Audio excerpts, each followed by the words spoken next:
If you could do better, should you? That's not a bad question.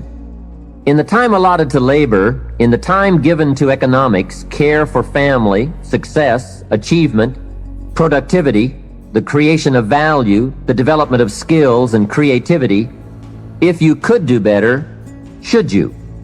People might have put you down in the past. I'm telling you, those days are over. People that have told you you're too short, people that have told you you're too tall, you're too old, you're too young. I'm telling you, the old idea about your limitations of the past, those days are gone forever. Get better. There isn't any of us that can't get better. So turn on this whole idea of personal development and personal growth. That was what my teacher shared with me that changed my life. I'm telling you, for things to get better, you got to get better. Don't ask for it to change out there. Ask for you to change here. Don't ask for a more favorable wind. We call that naive. Don't ask for better seed, better soil. This is the only planet you got. Just ask that you can get wiser and stronger and better and be able to take care of your own responsibilities. Every day in 1,000 different ways, we are trying to improve ourselves by learning how to do things. We spend a lifetime gathering knowledge in classrooms, in textbooks, in experiences. Now, if knowledge is power, if knowledge is the forerunner to success, then why do we fall short of our objectives? Why, in spite of all our knowledge and in spite of our collective experiences, do we find ourselves aimlessly wandering, settling for a life of existence rather than a life of substance? While there may be many answers to this question, the fundamental answer is the absence of discipline. Applying all that we know. That's the key word, discipline. Self-discipline. We might add one more word here, consistent. Consistent self-discipline. Better than knowledge is applied knowledge. And once we've applied our knowledge, we must study the results of that process. Apply our knowledge, study the results. Refine our approach. Finally, by trying and observing and refining and trying again, our knowledge will inevitably produce worthy results, admirable results. And with the joy and results of our efforts, we continue to apply, to learn, to observe, to fuel our ambition with the positive reinforcement of continued progress. Pretty soon, we'll find that we're swept into a spiral of achievement, a vertical rise to success. But for this whole process to work for us, we must first master the art of discipline. Self-discipline. Consistent self-discipline. It takes consistent self-discipline to master the art of setting goals, to master the art of time management, to master the art of leadership, to master the art of parenting and relationships. If we don't make consistent self-discipline part of our daily lives, the results we seek will be sporadic and elusive. The rewards of a disciplined life are great, but they're often delayed until some time in the future. The rewards for the lack of discipline are immediate, but they are minor in comparison to the immeasurable rewards of consistent self-discipline. An immediate reward for lack of discipline is a fun day at the beach. A future reward of discipline is owning the beach. For most, we choose today's pleasure rather than tomorrow's fortune. So how can you get rid of the easy distractions? How can you keep your mind on what you're trying to do? How can you keep an attitude of doing it all and doing it now? How can you make the choice of discipline over procrastination? How can you stay focused on your ambitions? You can keep your focus on your work. You can get it done today instead of tomorrow. You've got to really work on your consistent self-discipline on a daily basis, or you'll find yourself distracted. Distracted by negative thoughts, distracted by negative people, and pretty soon, depending on the type of people you've associated with, distracted by your doubts within yourself. Never underestimate the power of influence and associations. And never underestimate the power of your own consistent self-discipline. My teacher, Mr. Shelf, said to me, Mr. Rohn, if you want the future to change for you, you've got to change. And he said, if you don't change, the next 6 years of your life is going to be just like the last 6. You'll still be behind on your bills. You'll still be behind on your promises. But then he gave it to me in the form of a promise. When I was 25 years old, I've remembered it all these years.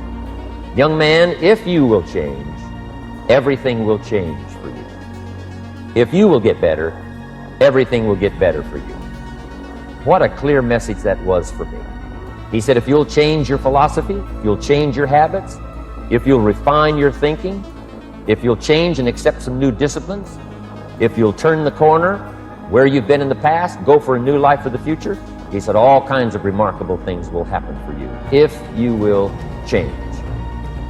Before I met Mr. Shoaff, I used to cross my fingers and say, I sure hope things will change. I was hoping the government would change and the tax structure would change and that my boss would change and pay me more money, this would come down, and I was hoping that circumstances would get better. And then I discovered from my teacher that those things are going to continue the same. In fact, all of those things that happen to us is kind of like the wind that blows. But we must not leave our future just to the wind, just to the economy, just to the structure of the way things are happening today. Here's what we must learn to do, and that is set a good sail. And if you'll learn to set a good sail, and that's what my teacher taught me in those early days. He said, Mr. Rohn, the wind is going to blow however it's going to blow. Politics are going to be politics, and the economy is going to be the economy. And however it turns out, that's the way it's going to be. What you must learn to do is not to wish for a better wind. That's naive. The key is to wish for the wisdom and the skills and the learning so that you can set a better sail. And so that's what I did at age 25. I went to work not on the economy. I went to work not on the community. I didn't go to work to try to change the government. I didn't go to work to try to change my boss or the company. I didn't go to work to try to change circumstances. I went to work to try to change myself. And I picked up that promise. My teacher shared with me that if I would change, my income would change. If I would change, my bank account would change. If I would change, my future would change. And sure enough, his promise came true for me. The first 6 years of my economic life, I wound up broke. Those pennies in my pocket, nothing in the bank, behind on my promises. The second 6 years of my economic life, I wound up rich. But interestingly enough, the second 6 years of my economic life, the government was about the same and the economy was about the same. You know, the companies were about the same. What they paid was the same. Circumstances around me were the same. You know, my negative relatives were the same. But I was not the same. That's how my life changed. Things started working for me, changing my life all those years ago. We don't have to change what's going on out there. That's the wind that's blowing. All we have to do is change what's going on in here. You'll never be the same. You'll keep growing. As you look back on a few months, look back on a few years, you won't believe the progress you can make. Economically, your relationship with your family, your friends, telling you that whole process of committing yourself for personal change, personal value, can really make your life unique and worthwhile. Guess what it did? Set for me a new attitude and philosophy. So make this note now, philosophy determines attitude. If you have the philosophy and the attitude that here's my chance, even starting part-time, to invest in the idea of fortune making. Because you can lay the foundation for fortune making, you don't have to do it 8 hours a day. You don't have to do it 10. It's not something that requires working around the clock. It just requires simply a commitment. Here's what I did. I started part-time. That's the magic. So make this note. Teach people the magic of starting to work part-time. Not just to pay a few bills, that's okay, but how about the idea of working part-time fortune making? It changes everything. It changes how you talk. It changes how you invite. It changes how you treat your customers. It changes how you have respect for your distributors, laying the foundation for a career and then a fortune. It changes everything. Your philosophy and your attitude. So I think here's what we ought to try to teach. Let's go full-time, part-time. If you're going to dedicate 10 or 15 hours, a week to the business, just fill up those hours with activity and phone calls and flyers and on the internet. It doesn't matter what you do. Start making the contacts, but fill up that 10, 15 hours. Go full-time, part-time. And the appeal to do that is strong if the appeal is, I'm not just working to pay a few bills, that's okay. I'm not just working to become financially independent, that is great. I'm working to build a career and someday a fortune. Now here's what's exciting about being part-time. It isn't long until you'll be sitting in a class taught by millionaires. You'll soon be taught by people who've become extraordinarily successful from every walk of life that you can possibly imagine. It's worth that alone to join Herbalife, just to get in on the training, to see if it won't affect your thinking, your philosophy, your attitude, and change your life. So I met this extraordinary man, Mr. Earl Shoaff. He gave me these opening ideas for changing my life, building my business. It was absolutely incredible. I don't know what your talents are, I don't know what your skills are, but here's what I probably am right on, that you're behind on an accelerated effort toward your full development. I would suggest that. One of the early goals you should set, since you're involved in a program that can help you get there, the goal to become financially independent as quickly as possible. Financial independence means the ability someday to live from the income of your invested resources. I want you to get there as quickly as possible. Someday you could, if you wanted to, live from the income of your invested resources so that now you can work for joy and not for necessity. And some people have found out a way to serve the whole country. Some find a way to serve a limited piece of the country.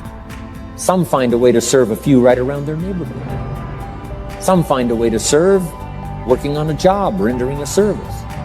But that's the key. Don't ask what they can do for you. Ask, what could I do for them? Why?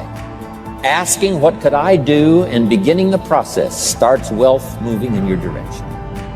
Key phrase, whatever you move toward tends to move towards you. If you move toward intelligence, it seems now to move towards you. God says, you move toward me and I will move toward you. You take human steps, I take God steps, I get there very quickly. Whatever you move toward, if you move toward success, success seems to start coming your way. So figure out what you could do to make the move, to begin the early qualifications and then sustain the qualifications, and success is yours and health is yours and all valuable things are yours. If you help enough people get what they want, you can have everything you want. Help enough people get what they want, you can have everything you want. When I first heard that, I underlined the word everything. And guess what I did? I went for it. If you help enough people get what they want, you can have everything you want. Here's another way to put it. If you help enough people get what they need, you can have everything you need. So you don't supply your need by concentrating on your need. You supply your need by concentrating on the answer, by the deserving, helping enough people. Get better.